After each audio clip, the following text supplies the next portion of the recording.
This is Annie Florine Veely, excuse me, and so it's all yours. Thank you. Welcome, everyone.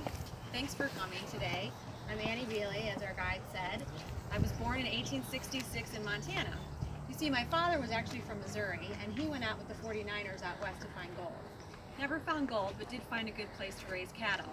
So we went back to Missouri, got 65 head of cattle, and took them up to Big Sky Country in Montana. 65 head turned into 1,500 and doubled after that. He got into horses too. Pretty soon he was one of the largest ranchers in Montana. So growing up out west, I was kind of a wild child. My dad taught me how to ride horses, so I rode all the time. He also taught me how to play poker and shoot. I used to shoot rattlesnakes and take their snakeskin to pit for bands in my hats.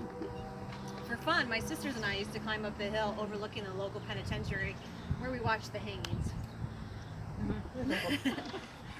Later on, I went to a Catholic boarding school in St. Louis, and my older brother went away to school too. He ended up at Yale for college, and there he met his roommate, Willard Lamb Veely.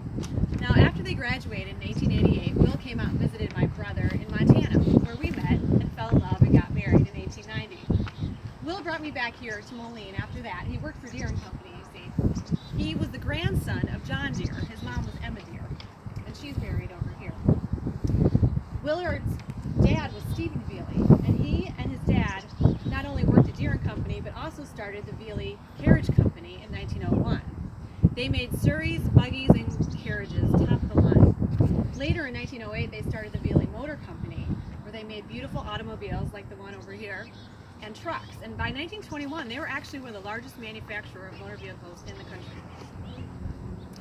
After that,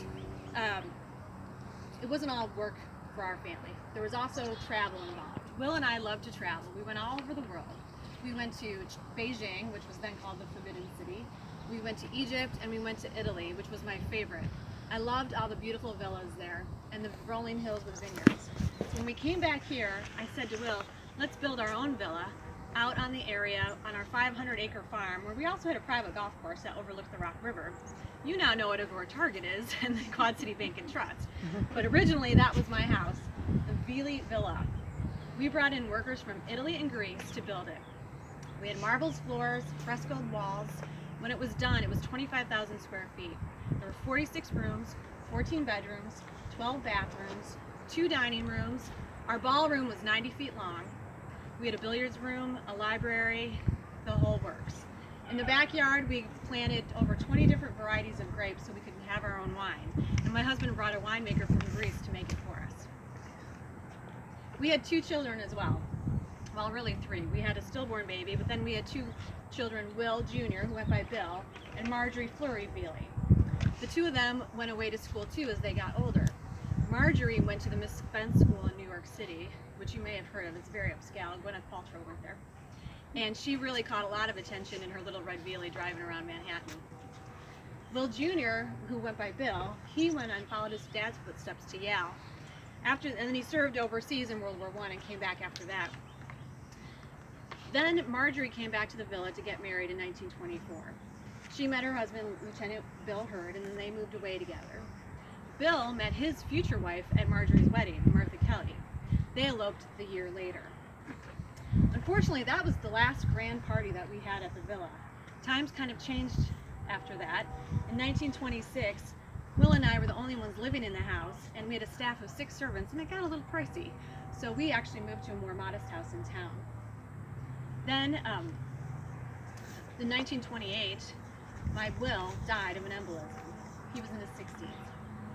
After that, the auto market hadn't been doing that great at that point, and so Bill and I decided to go ahead and shut down Veely Motors. So 1928 was the last year that we had Veely cars, and that is the last model year of that vehicle right out there. Then, the following year, at the age of 32, Bill died. Now, what you might have read in the papers was that he had a heart attack. That's not the real story. The real story is Bill was visiting one of his employees from the Veely Company's wives at home one day when the employee came home and found them in somewhat of a compromising position and shot Bill dead. We couldn't possibly let the newspapers know about that story, though, could we? After that, Martha was Bill's wife. She was very young still, so she stayed around for a couple years, but then she moved away and took my 2 granddaughters with her. And I was very upset about this. I even sued for custody of my grandchildren at one point. But I kept on living. I had a little bit of a painkiller addiction because I was given morphine after I had my gallbladder operation and also when I broke my leg in Hawaii. But I kept on living right up to the ripe old age of 94. I'm Annie Flori Veely, 1866 to 1961.